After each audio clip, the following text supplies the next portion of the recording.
तोरे खातिर घर बार छोड़ लूंगे, तोरे खातिर सबसे नाता तोड़ लूंगे, तोरे खातिर घर बार छोड़ लूंगे, तोरे खातिर सबसे नाता तोड़ लूंगे। हम तोरे खातिर दुनिया भुलाए देवगे, तोरा अपन दुल्हनिया बनाए लेबोगे, तोरा अपन दुल्हनिया बनाए लेबोगे।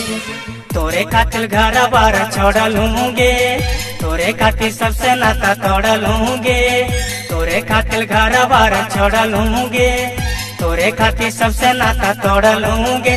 हम तोरे खातिर दुनिया भुलाए देवगे, तोरा अपन दुल्हनिया बनाए लेबोगे, तोरा अपन दुल्हनिया बनाए लेबोगे।